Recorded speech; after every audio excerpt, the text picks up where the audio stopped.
سنتیں ایسی ہیں کہ جس میں کوئی دشواری ہے تو اس دشواری کو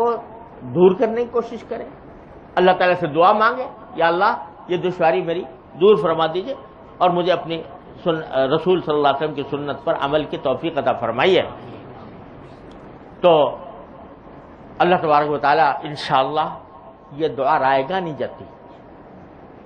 رات کو بیٹھ کر یہ کر لیں کہ جائزہ لے لیں اس کی روشنی میں، جہاں جہاں کمی ہے تو اپنے اصلاح کی فکر اور اس کو درست کرنے کی فکر، اور اللہ تعالیٰ سے دعا، یا اللہ میں چاہتا ہوں کہ نبی کریم سرور دو عالم صلی اللہ علیہ وسلم کی سنت پر عمل کروں، لیکن میرا نفس، میرا شیطان مجھے بہکا دیتا ہے، حالات رکاوٹ بن جاتے ہیں. آپ کے قبضے قدرت میں سب کچھ ہے، مجھے اپنے فضل و کرم سے توفیق عطا فرما دیجئے. اس دعا کرنے میں کوئی تکلیف ہے، کوئی مشقت، کوئی وقت، لیکن یہ ایسی چیز ہے کہ اگر فرض کرو میدان حشر میں پہنچ کے اللہ تبارک و تعالیٰ کا سامنا ہو اور وہ فرمائے کہ بھئی فلاں کام تم نے کیوں کیا تھا اور فلاں کام تو نے کیوں نہیں کیا تھا، آپ اگر یہ کہیں کہ جی ماحول ہی ایسا خراب تھا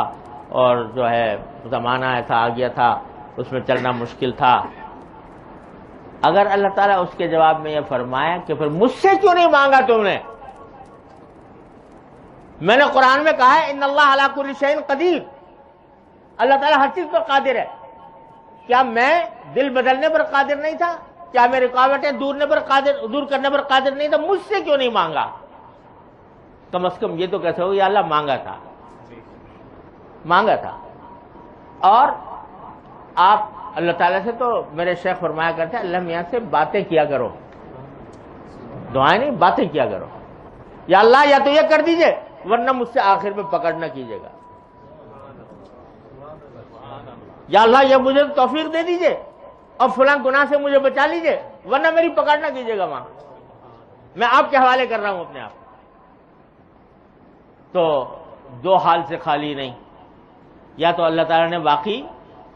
کر دیا اور اکثر و بیشتر ایسا ہوتا ہے کہ اس کا نتیجہ یہ نکل جاتا ہے، یا کم از کم کہنے کو تو آپ کے پاس ہوگا یا اللہ میں تو پہلے گا مجھے پکڑ نہ کیجیے گا